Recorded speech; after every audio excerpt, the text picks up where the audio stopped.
kita hidup di kapal perang Tuhan Yesus. Kita bukan hidup di kapal perompak setan atau kapal pesiar senang-senang. Kita hidup di dalam peperangan, tetapi kemenangan kita sudah dijamin oleh Tuhan. Dan kita adalah manusia rohani, bukan manusia duniawi. Dan tidak mau hidup dalam iri hati, perselisihan, berpihak-pihak.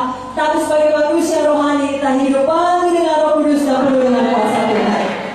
Saya bacakan Kisah 1 ayat 8. Tetapi kamu akan menerima kuasa kalau Roh Kudus turun ke atas kamu, dan kamu akan menjadi saksiku di Yerusalem dan di seluruh Judea dan Samaria dan sampai ke ujung bumi. Saya dan saudara menerima kuasa. Kalau Roh Kudus turun atas kita, kuasa Tuhan ada di dalam hidup kita. Ya, kuasa atau dalam bahasa Inggris power berasal dari perkataan Greka dunamis.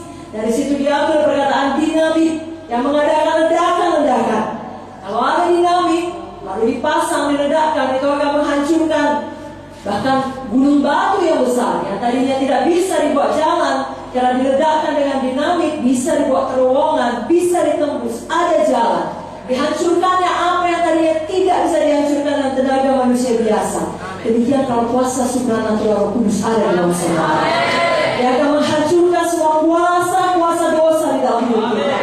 Ya, kesedihan di dalam hati kita, kekhawatiran di dalam hati kita, bahkan juga penyakit, kankerkah, tumorkah, kuasa Roh Kudus ada lebih besar dari semua kuasa dalam dunia.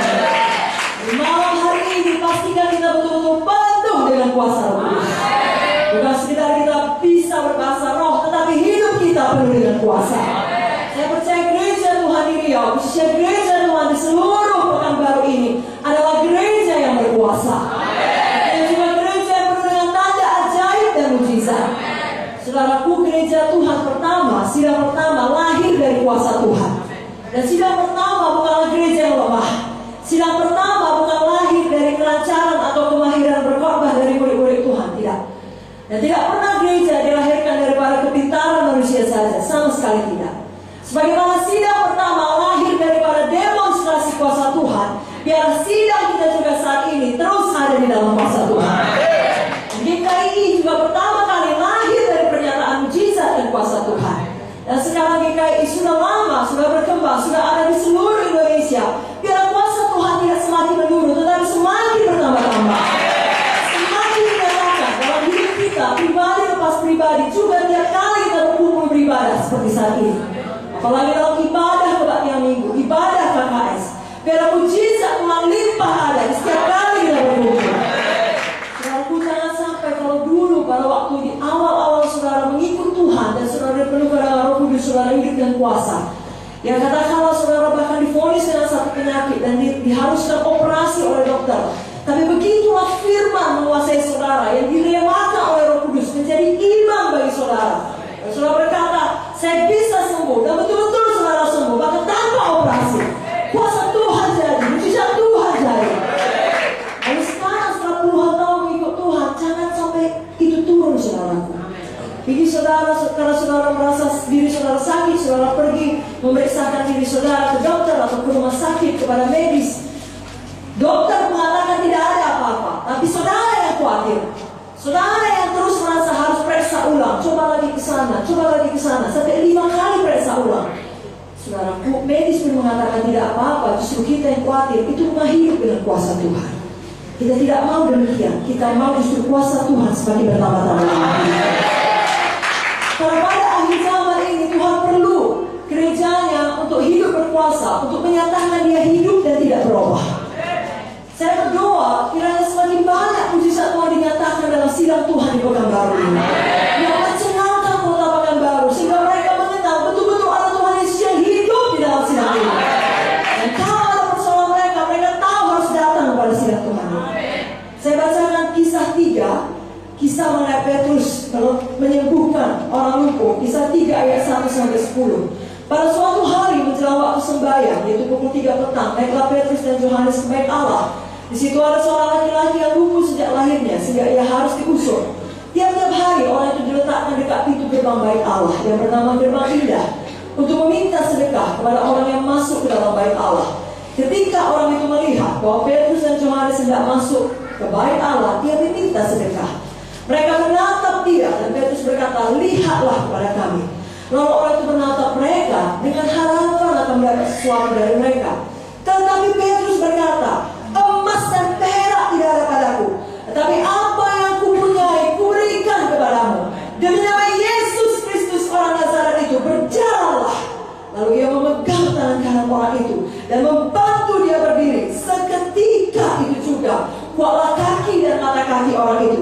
Ia melonjak berdiri, lalu berjalan kian kemari dan mengikuti mereka ke dalam bait Allah, berjalan dan melompat-lompat serta memuji Allah. Seluruh rakyat itu melihat dia berjalan sambil memuji Allah.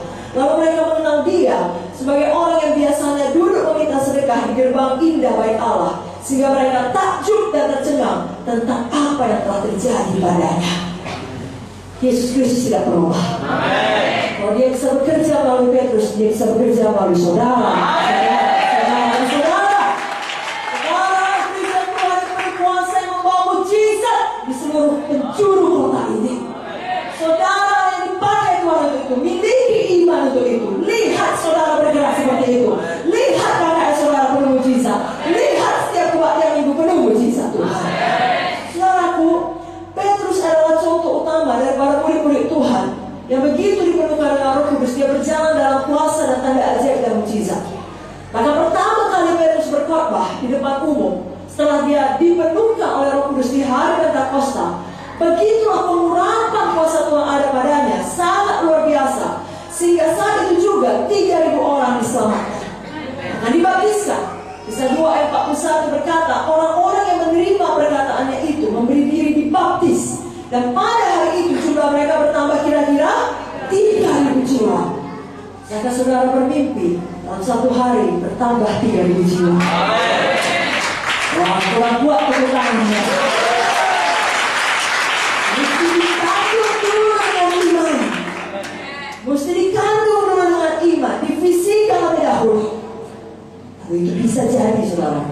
Sehingga ketika itu jadi, saudara adalah bagian dari yang berkata, inilah doa saya selama 5 tahun ini. Inilah hasil air mata saya 10 tahun ini. Saudara bukan menjadi bagian yang tercengang-cengang, bisa ya? Tidak. Saudara adalah bagian yang sudah membayar harga, sudah beriman untuk itu. Amin. Dan Petrus di kali berikutnya dia berkhotbah, 5.000 orang laki-laki bertobat. Belum terhitung perempuan dan anak-anak. Kisah 4 ayat 4. Tetapi di antara orang yang mendengar ajaran itu banyak yang menjadi percaya, sehingga jumlah mereka menjadi kira-kira 5.000 orang laki-laki. Tahu saudara, semua hal ini terjadi sekali lagi bukan karena kepintaran Petrus, bukan karena kepandaiannya berkata-kata dan berkhotbah, tidak. Hal yang luar biasa seperti ini tidak bisa dicapai hanya dengan khotbah. Tetapi Petrus menangkap kunci daripada penginjilan yang efektif, yang sama dengan kunci pelayanan Yesus, yakni penginjilan dengan kuasa Roh Kudus, penginjilan dengan tanda ajaib. Dan semua dari sini, khususnya PKS juga menangkap kunci tersebut. Saudara benar Roh Kudus melakukan penginjilan dengan kuasa dan tanda ajaib. Saya percaya Petrus selama ini sudah beberapa kali melihat orang yang lumpuh di pintu bait tembok tersebut meminta sedekah. Tapi sebelum dia berdoa Roh Kudus, setiap kali dia melihat orang itu, dia tidak melakukan apa-apa. Orang yang lumpuh, orang yang miskin adalah gambaran jiwa-jiwa di dunia sekarang ini yang juga lumpuh rohaninya, hancur hatinya, ditimpa dosa, ditimpa pintu dosa. Dan banyak di antara mereka ada di luar pintu gereja, sama seperti orang yang lumpuh ini. Tapi setelah Petrus berdoa Roh Kudus, dia melakukan hal yang berbeda. Kali ini, pada waktu dia melihat orang lumpuh tersebut, dia tidak diam saja atau dia berikan uang receh sedekah sebagaimana yang diharapkan oleh orang lumpuh tersebut. Tidak. Kali ini Petrus telah punya kuncinya. Dia punya Roh Kudus, dia punya kuasa. Amen. Maka dia datang kepada orang lumpuh tersebut. Orang lumpuh itu memandang Petrus dan berharap dapat sedekah. Tapi apa katanya? Emas perak tidak kupunyai. Apa yang kupunyai kuberikan kepadamu. Dalam nama Yesus, bangkitnya berjalan.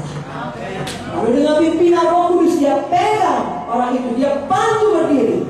Seketika itu juga kuasa Tuhan mengalir. Kuasa Tuhan selalu mengalir kalau ada anak-anak Tuhan yang berani bertindak dengan iman. Kalau saudara bergerak, baru kuasa Tuhan mengalir. Kalau saudara duduk diam di rumah, tidak menginjil, tidak ada kesempatan kuasa Tuhan mengalir. Kalau saudara tidak berani mengambil resiko dan bertindak dengan iman, mendoakan orang sakit, tidak ada kuasa Tuhan mengalir.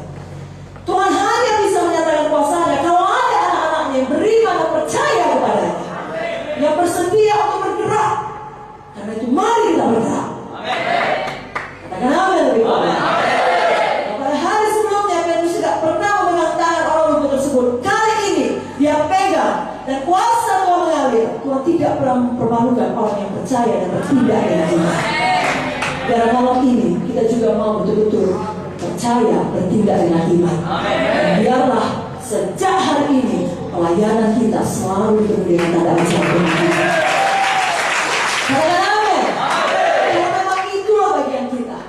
Saya ingatkan Markus 16 ayat 17-18. Tanda-tanda ini menyertai orang-orang percaya. Mereka akan mengusir setan-setan demi namaku. Siapa di sini berani mengusir setan dalam nama Yesus? Mereka akan bicara dalam bahasa-bahasa yang baru bagi mereka. Siapa di sini bicara dalam bahasa roh? Mereka akan memegang ular, sekalipun mereka minum racun maut, mereka tidak akan mendapat celaka. Siapa di sini percaya kemana pun dia pergi dari Yesus sendiri? Mereka akan meletakkan tangannya atas orang sakit dan orang tua sembuh. Siapa di sini berani berdoa dengan orang sakit? Katakan amin. Jadilah itu di dalam nama Yesus. Haleluya. Lalu saudaraku, kalau kita mengatakan diri kita gereja yang penuh kuasa, untuk apa? Untuk menjadi saksi.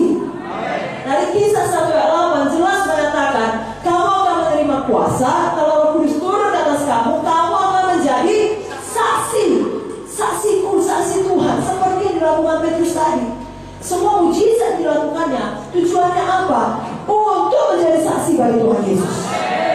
Menjadi saksi Tuhan adalah bagian utama daripada pekerjaan Roh Kudus memberikan kuasa kepada kita. Menjadi saksi Tuhan artinya kita membawa jiwa-jiwa pada Tuhan Yesus. Tahukah saudara, kata saksi dalam bahasa asli Grekanya adalah martur.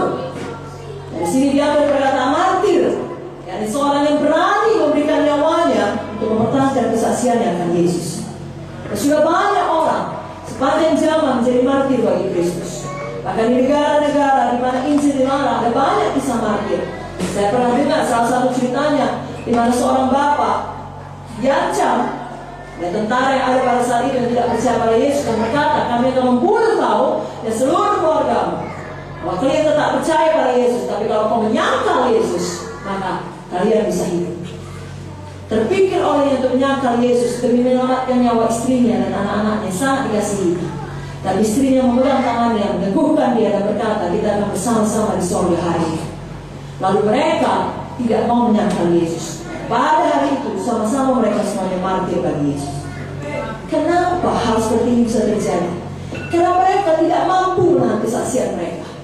Ada Roh Kudus di dalam yang membuat mereka tidak mau menyangkal Tuhan Yesus. Wahyu 12 ayat 11 berkata, mereka mengalahkan dia oleh darah anak domba, oleh darah Yesus, dan oleh perkataan kesaksian mereka.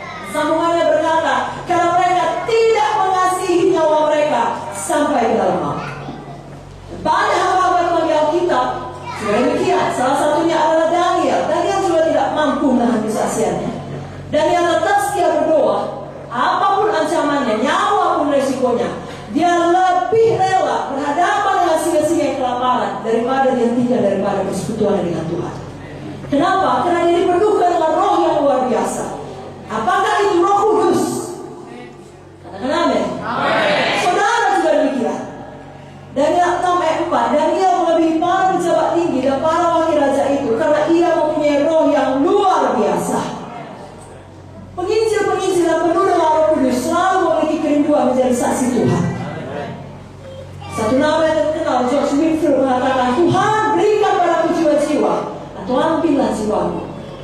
Karena dia mau kalau dia hidup di dunia ini adalah untuk menyelamatkan jiwa-jiwa. Jenderal William Booth, salah satu pendiri Bala Keselamatan, mengatakan, Tuhan, aku sudah sangat letih, tetapi aku mesti jalan terus karena rasanya seperti ada api di dalam jiwaku ini. Tuhan, apalagi yang dapat kukatakan? Berikan aku jiwa, berikan aku jiwa, berikan aku jiwa. Kalau R. Atori mengatakan, aku lebih suka memenangkan jiwa-jiwa daripada menjadi raja dunia atau jenderal yang tertinggi atau pujangga yang terbesar. Hanya satu tujuan hidupku, yakni memenangkan jiwa sebanyak-banyaknya. Selalu ini doa dari orang-orang yang penuh Roh Kudus, penuh kuasa untuk menjadi saksi. Mungkin saudara tahu yang berikut ini, Rehab Bongki. Berapa banyak pernah dengar kata nama Rehab Bongki? Saudara tahu doa Rehab Bongki, berikan aku 1 juta jiwa daripada 1 juta dolar. Inilah sikap hati mereka yang dalam malam ini juga menjadi sikap hati kita. Kita rindu penuh Roh Kudus, penuh kuasa untuk menjadi saksi Tuhan.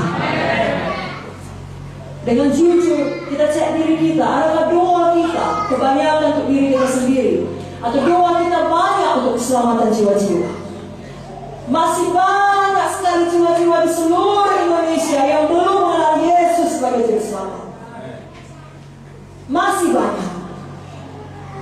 Saya dan saudara yang dipanggil Tuhan untuk menyelamatkan mereka. Pekerjaan saya akan mencuri, membunuh, membinasakan. Saya akan membenci semua manusia.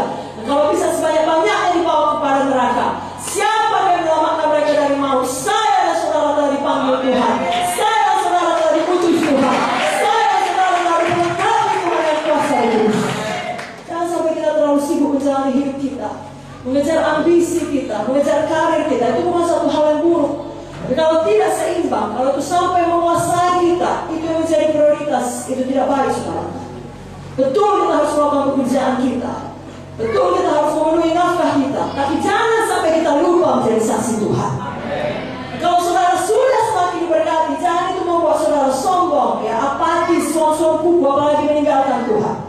Atau sebaliknya menjadi serakah, tidak pernah cukup, mau lagi. Dan kita tidak sadar kita masuk dalam perangkap setan, tidak lagi menjadi saksi Tuhan. Justru berkat Tuhan dicurahkan atas kita, supaya kita diperlengkapi untuk menjadi saksi Tuhan yang lebih dahsyat lagi. Mari angkat tangan saudara dengan saya mau menjadi saksi Tuhan. Setiap hari dalam hidup saya, di tengah keluarga saya, di tempat saya bekerja, saat saya berbisnis, dimanapun Tuhan meletakkan saya mendahulukan kerajaan sorga. Saya rindu jiwa-jiwa selamat. Saya penuh Roh Kudus. Saya penuh kuasa. Penginjilan saya penuh kuasa. Pelayanan saya penuh kuasa. Api Roh Kudus dalam saya terus saya nyalakan. Di dalam nama Yesus. Semua kita berkata amin. Kita berutama di Tuhan Yesus. Saudaraku, sejak malam ini Roh Kudus menyala dalam hati saudara. Sehingga gereja kemenangan iman Indonesia, kiranya dengan kasih karunia Tuhan terus dipakai Tuhan ada di garis depan di dalam penginjilan, di dalam kesaksiannya, di dalam kasih yang luar biasa kepada Yesus. Berani berkorban, berani menjadi saksi, bahkan kelak kalau Tuhan panggil berani mati demi Yesus. Dengan nama yang lebih kuat. Dan kuasa Roh Kudus juga membawa perubahan dalam hidup kita. Tadi kita sudah dengarkan dari Ibu Munte, saudara, kita tidak lagi hamba dosa, kita hamba kebenaran. Dan domba-domba Tuhan, saudara. Sebagaimana Petrus telah dipenuhkan Roh Kudus, dia sangat berbeda. Tadinya begitu penakut menjadi sangat pemberani. Bahkan di dalam khotbahnya dia mengeluarkan satu pernyataan yang selalu kita pakai dalam penginjilan, Kisah 4 ayat 12. Keselamatan tidak ada dalam siapapun juga selain di dalam Dia, sebab di bawah kolong langit ini tidak ada nama lain yang diberikan kepada manusia yang olehnya kita dapat diselamatkan. Itu suatu pernyataan yang sangat berani, yang kelihatannya tidak mungkin datang dari orang yang sama, yang ketika dicakapi oleh dari yang perempuan sudah ketakutan dan menyangkal Yesus. Tapi ketika Roh Kudus memenuhkan dia menjadi pribadi yang berubah. Kalau Roh Kudus bisa mengubahkan Petrus, Roh Kudus bisa mengubahkan kita. Jangan berpikir, oh perubahan itu mustahil terjadi bagi saya, itu bagi orang-orang yang tua saja. Sebaliknya yang tua berkata, bagi orang-orang muda, bagi semua orang. Kisah 2:17 jelas mengatakan pada hari-hari terakhir Tuhan mencurahkan Roh Kudusnya atas semua manusia.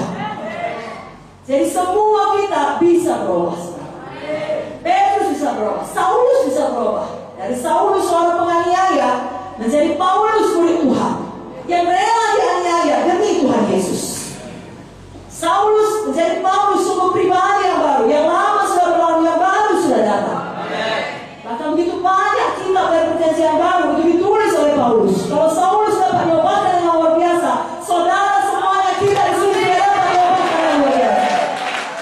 Nah, pada malam ini dengan jujur saudara mengakui masih ada kebiasaan buruk yang mengikat saudara, di mana saudara sendiri pun tidak menyukainya.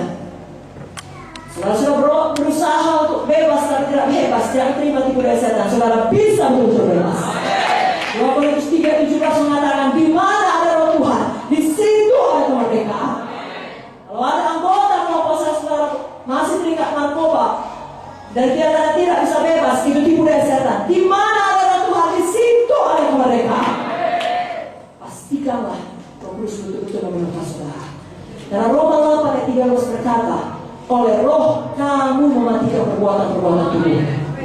Roh Kudus memampukan kita untuk hidup baru, untuk menolak dosa. Mari katakan lagi, saya penuh Roh Kudus. Saya menang atas kehendak daging saya. Saya tolak dosa. Hidup saya berubah. Saya bertumbuh menjadi seperti Yesus. Di dalam nama Yesus. Semua katakan amin. Berikan tepuk tangan bagi Yesus.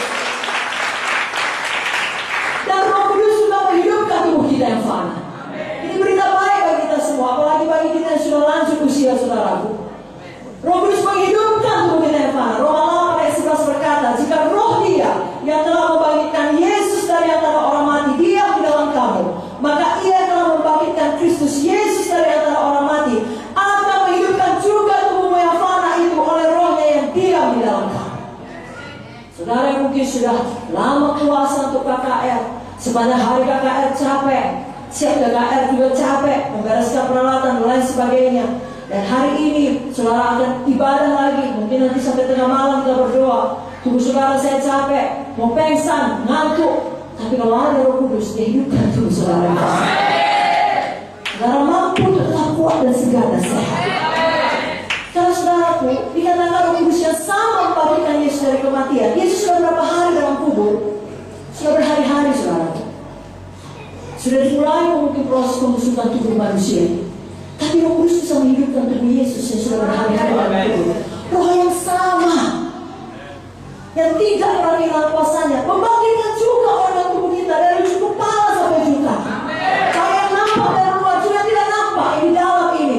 Dia bangkitkan, dia berikan sel-sel yang baru. Jika itu saudara imani sungguh-sungguh, ayat ini jadi kehidupan bagi saudara. Saudara sudah saksikan dengan mata kepala saudara sendiri tanggal 20 pada KKR kita yang lalu, begitu banyak jiwa-jiwa yang sembuh, begitu banyak mereka bersaksi di depan. Itu tidak hanya perlu terjadi di KKR bagi jiwa baru, itu bisa terjadi bagi kita semua tiap-tiap hari. Haleluya. Semuanya sehat, kuat, panjang umur, menjadi satu. Haleluya.